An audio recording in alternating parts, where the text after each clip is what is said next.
Welcome to the True Connections Recovery Podcast. I'm Brigham Elton. I am a pornography and sexual addiction counselor. We are going to help others to overcome pornography use, sexual abuse, and sexual fear by chasing healthy sexuality and being aware of the messages that are being sent to us sexually all around us. At times, these topics are hard to talk about, but our goal is to promote conversation and to help individuals feel understood and to help you feel like you're not alone. I'm so grateful you've chosen to be with us today.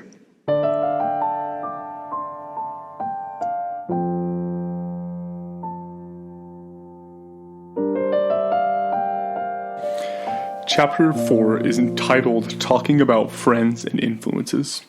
Again, we start with this assessing your values and looking for how are individuals influencing my kid. At the very beginning, it talks about friendship and what are your values about friendship.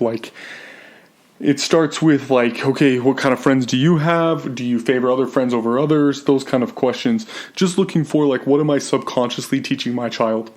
A lot of the things that we teach our kids is subconscious, and we're not actually consciously going, okay, I'm telling my kids this about friends, but subconsciously we really can be teaching them. And so it's important first to start that look internally to, okay, what am I teaching my children about friends?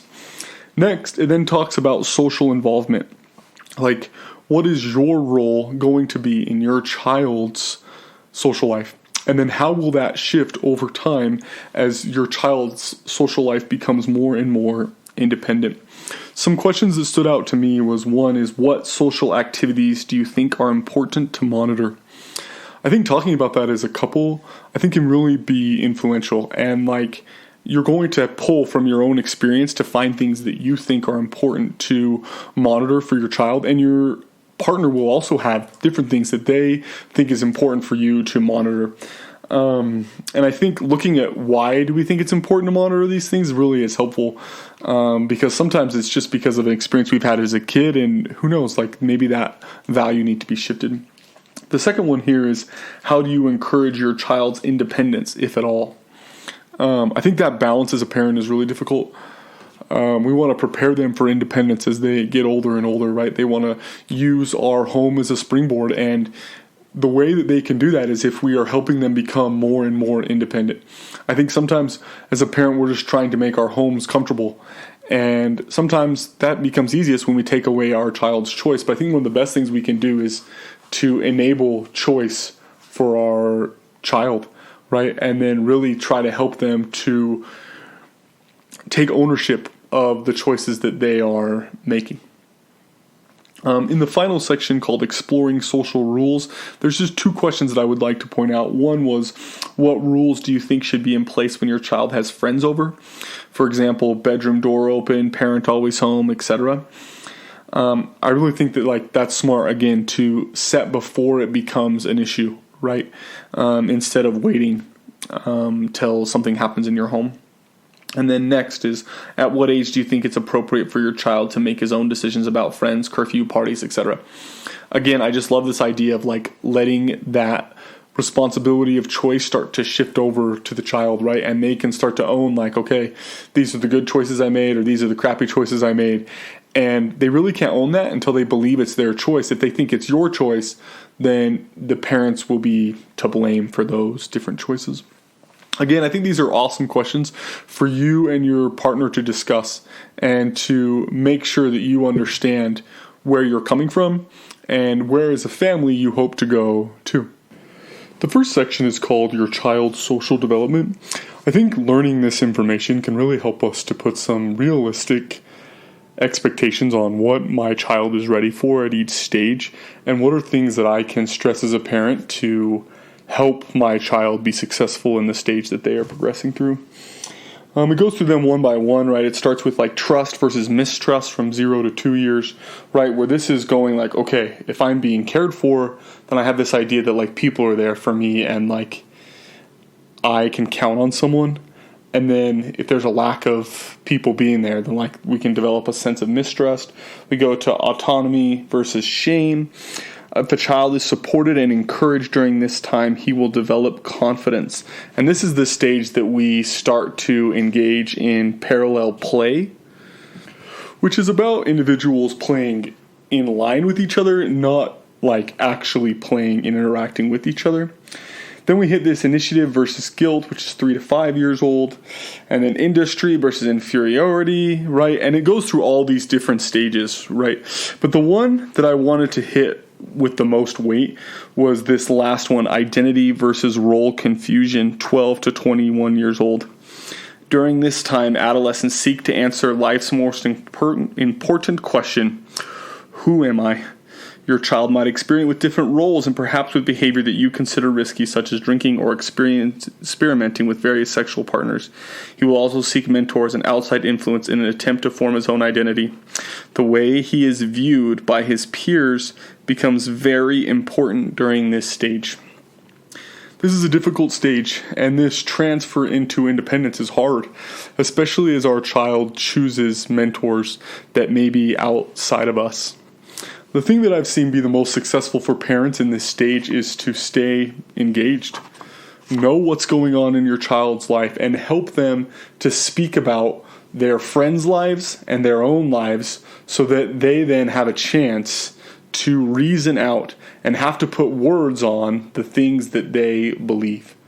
And when a child has to put words on it, it brings these things that are happening subconsciously up into the conscious part of the brain where they can really think about it, right?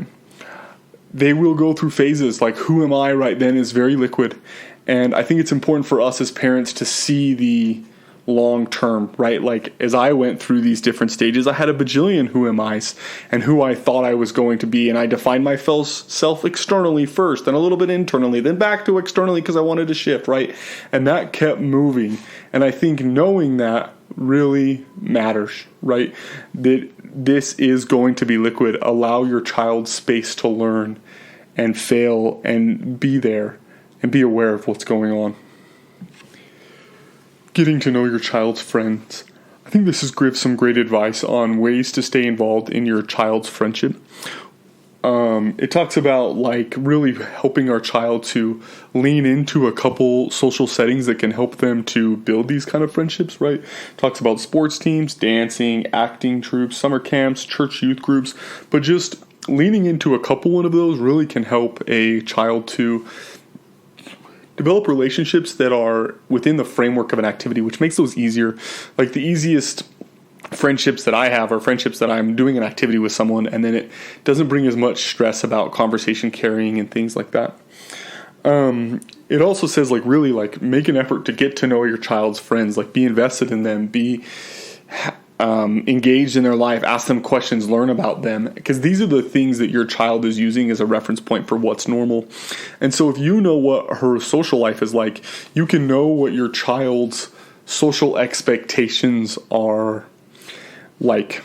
And one advice it gives here is a good way to start is to keep the house stocked with snacks and allow your child the freedom to play and socialize at home. What an awesome thing to have your kid in your home socializing. I think that really brings a chance for you to influence their social circle and to have your values imprinted on their friendship. In the next section entitled Monitoring Activities, it talks about first setting some standards in your home. It's amazing how much individuals can respond well to a standard that is pre-set out. My sister when she was in her teenage years, lived in our home. And I think it was really valuable for us to have some written standards. And she knew that if she broke a certain standard, then like this was the consequence. And it wasn't now like me giving her a consequence.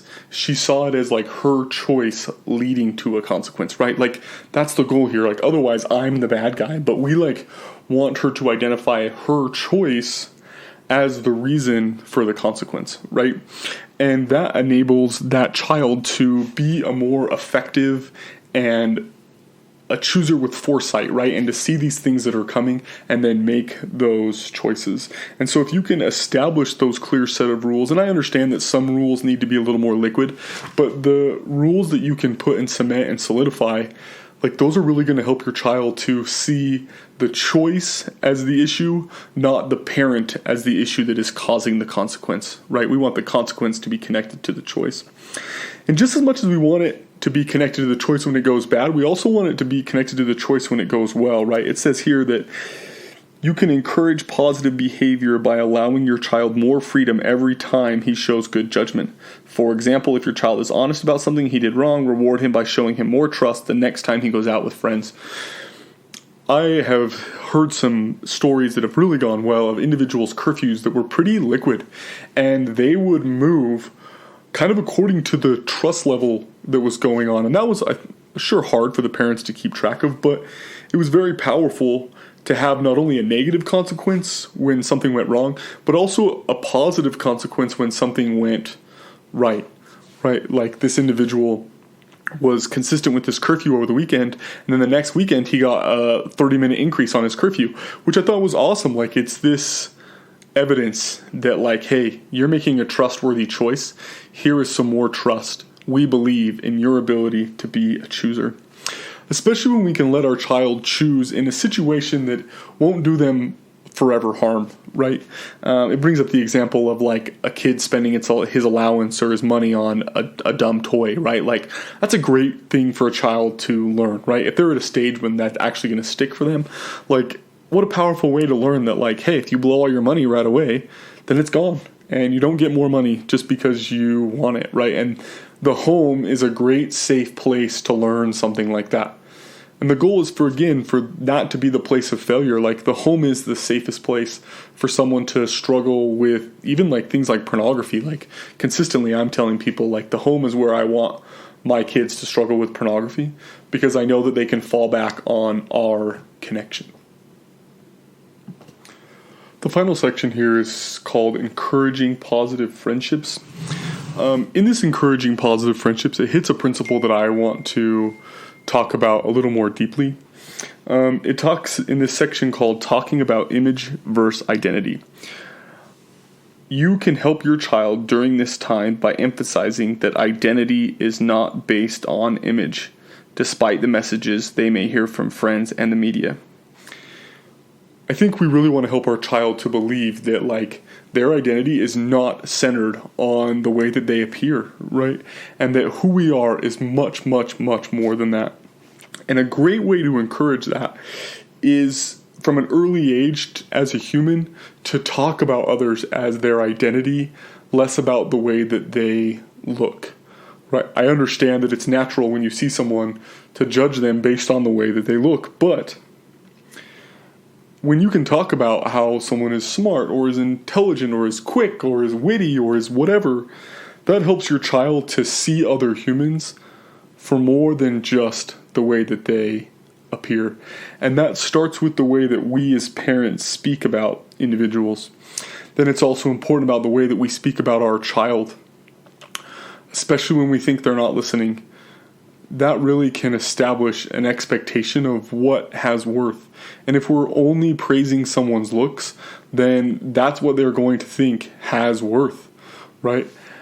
We want them to believe that their worth is so much more than just their appearance. We also can encourage healthy friendships by inviting those individuals and talking about them and be like, hey, I haven't seen so-and-so in a little bit while, or hey, I really enjoyed when Anna came over yesterday. She seems very smart and motivated. I hope you bring her around more often. This can then future those relationships, right, and propel them into the future. And as we talk about these kids in a positive way, and especially as we see them as identity over image, I think that really helps. Sometimes we use a word that keeps us from that success, right? We'll say like, oh, so-and-so, she's so cute. Individuals read the word cute as an image, even though by cute we might be saying like, she's kind and soft and easy and sociable, right? And so it's important that we do our best to use words that talk about that identity. And that identity view will then help our child to start to define their who am I by who is their identity, not who do they look like. Thank you so much for being here with us today. Please share. This really helps us to succeed as a community as you share information like this. And if you ever feel like you could use some individual help, please set up a free consultation. You can visit us at our website at trueconnectionsrecovery.com and set up a free consultation there. Thank you.